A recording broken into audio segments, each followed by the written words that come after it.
denk dat het mooiste beroep is wat er is. Er is geen beroep zo veelzijdig als melkveehouder, zeg ik altijd. Je bent een beetje, je moet verstand hebben van de administratie, je bent een beetje monteur, je bent een beetje veearts, je bent een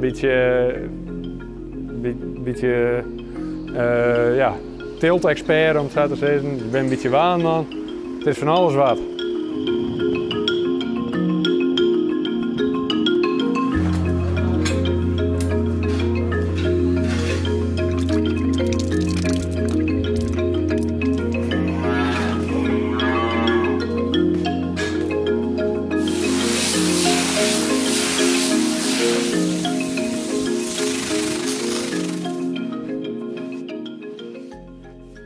Een plaats is net in eerste instantie een geschikte locatie om mensen met een zorgvraag te ontvangen. Dan moeten er toch wel wat aanpassingen gebeuren.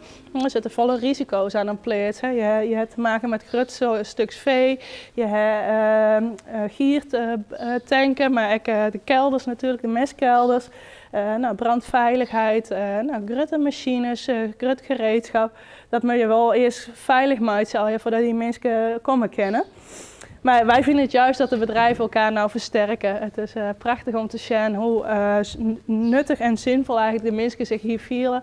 Zij vielen zich even geen cliënt of patiënt. Wij spreken eigenlijk nooit over cliënten of patiënten, maar het zijn altijd onze deelnemers. En zij vielen zich meer vrijwilliger op een plaats dan dat zij zich cliënt of patiënt vielen op de zorgboerderij. Ik ben hier in de kas even aan het voorbereiden op de nieuwe gewassen. En het begint allemaal alweer lekker nieuw. Dus ja, ik ben weer benieuwd. We gaan even wat we erin gaan zetten dit keer. Ja. We proberen eens wat. Die spinazie, ja, dat ging niet helemaal lekker. Maar ja, spinnetjes. En er gaat er straks waarschijnlijk weer sla in en wat voorbereidend werk wat uitgeplant kan worden straks. Ze komen hier 's ochtends rond 1:09 beginnen we eens. Sommigen komen al volle eerder, die hebben er zin in. En met hen doen we eigenlijk een stukje agrarische werk, dus echt de verzorging van de kei, het zaagsel strooien, de boksen, de drinkbakken, skimmuitsen, stutten, scheren, het voer aanschouwen.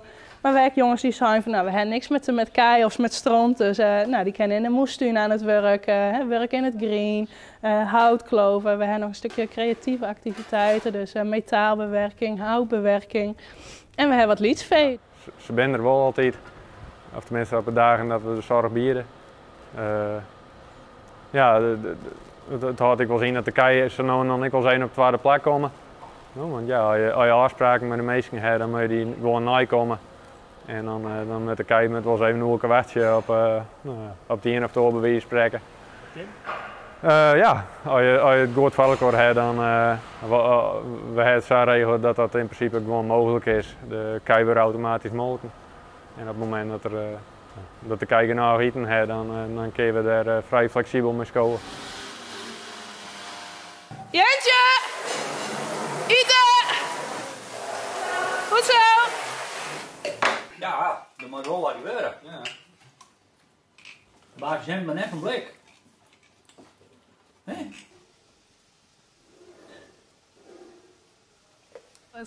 Soms wordt het wat te romantisch aangeschetst, bijvoorbeeld door Boer zoekt vrouw. Maar er is ook een hoop negativiteit over de sector. En zowel met name over natuurlijk de melkveehouderij. Dat wij als boeren net goed voor je feestwagens doen. Of dat ze net genoeg boete komen. Of, maar ja, wij willen niks leveren dat uw vee het goed heeft. Want hun welzijn komt u zeker te goede.